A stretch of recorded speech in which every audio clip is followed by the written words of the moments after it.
Hello everyone, welcome back to my YouTube channel all about radio. और आज हम जिस टॉपिक के बारे में बात करने वाले हैं वो है एमआरआई का बहुत ही इम्पोर्टेंट एक छोटा सा पॉइंट बट बहुत इम्पोर्टेंट है, वो है फ्लिप एंगल। आखिर फ्लिप एंगल क्या है और क्यों इतना इम्पोर्टेंट है, मैंने आपको इसके बारे में बताने के लिए ही ये वीडियो एक अलग सेपरेट लेक्चर रखा है, क्योंकि इसके बिना हमें जो सिग्नल है उसकी प्रॉपर इंटेंसिटी मिलेगी या नहीं मिलेगी वो डिसाइड नहीं किया जा सकता। तो बिना टाइम वेस्ट किए हम इस लेक्चर को स्टार्ट करते हैं। Flip angle.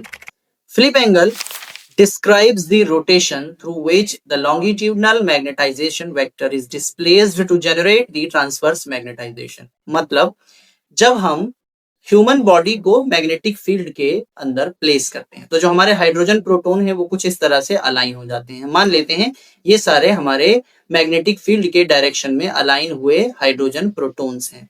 ये लॉन्गिट्यूडनल डायरेक्शन में हमेशा अलाइन होते हैं। फिर उसके बाद इनको अपने इस एक्सिस से एक्साइट होते हुए लॉन्गिट्यूडनल से ट्रांसवर्स एक्सिस में आना है, जो कि आपको डायग्राम में यहाँ पर बहुत क्लियरली विजिबल है कि जब ये हमने बॉडी में प्लेस किए तो ये किस डायरेक्शन में है, लॉन्गिट्यूडनल में। और फिर धीरे धीरे धीरे धीरे आप देखेंगे तो ये जो एंगल बनाते हुए रोटेट हो रहा है that is known as flip angle. और ये फ्लिप एंगल तब तक बढ़ता रहेगा जब तक हम इन हाइड्रोजन प्रोटॉन्स को एक्साइटेड स्टेट में जाने देंगे, यानी आरएफ पल्स को जब तक हम ऑन रखेंगे ये अपनी एक्सिस से दूसरी एक्सिस में कंटिन्यूअसली एक्साइटेड स्टेट में जाते हैं।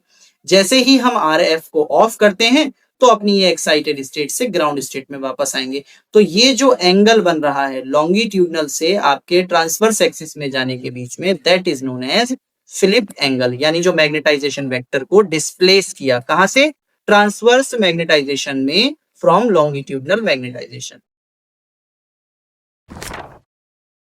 फ्लिप एंगल के बारे में अगर मैं बताऊं, common flip angles are 90 degree and 180 degree proportional to time. ये हम दो कॉमन फ्लिप एंगल्स को यूज करते हैं। मतलब क्या है, a 90 degree angle that is 10 to 100 millisecond provides largest possible transverse magnetization. अगर आप 90 डिग्री का एंगल यूज करते हैं तो यहां से आपको मैक्सिमम जो है वो ट्रांसवर्स मैग्नेटाइजेशन मिल जाता है। कितनी देर में मिल रहा है, only within 10 to 100 milli second.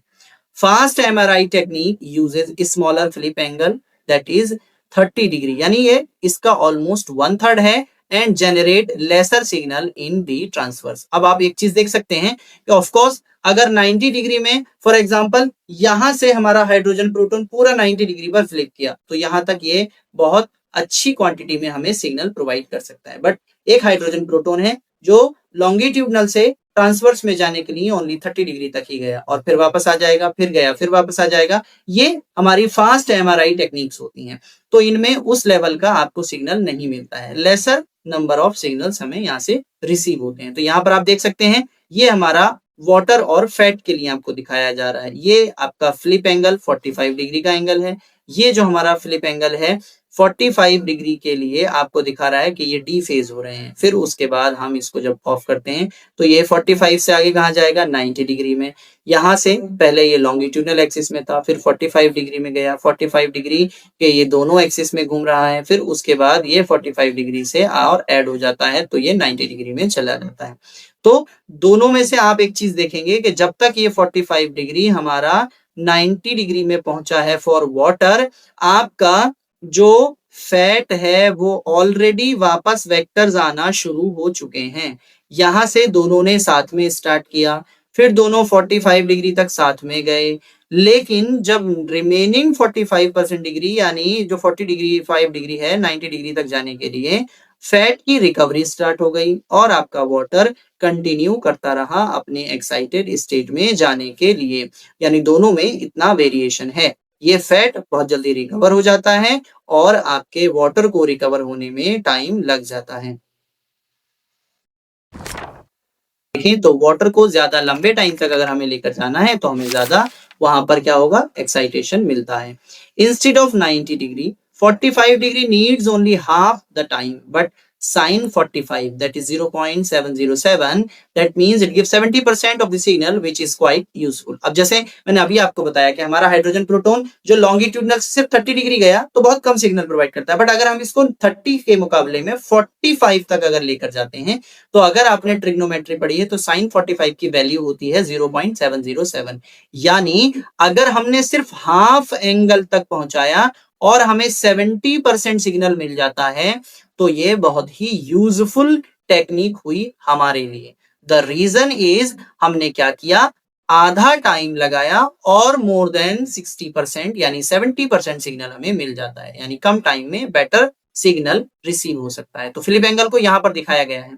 ये आपका ए इमेज दिखाता है स्मॉल फिलिप एंगल को, बी इमेज दिखाता है लार्ज फिलिप एंगल को, सी दिखाता है फिलिप एंगल है जो आपका 90 डिग्री पर है, यानी जेड से सीधा वाई में आ जाता है, और डी आपका फिलिप एंगल कितना दिखाता है 180 डिग्री तक।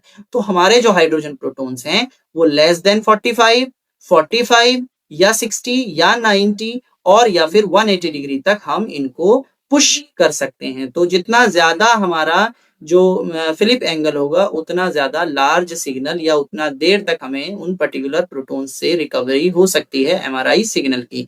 इसीलिए मैंने आपको कहा कि फिलिप एंगल इंपॉर्टेंट है। अगर हाइड्रोजन प्रोटॉन अपनी एक्सिस से डीफेज हुआ ही नहीं, मतलब हमने हाइड्रोजन प्रोटॉन को एक्साइटेड स्टेट में जाने के लिए रखा तो, बट ये अपने एक्सिस से चेंज ही नहीं हुआ और जहां पर ये प्लेस थे वहां पर ही रहेंगे, तो ये सिग्नल नहीं देंगे।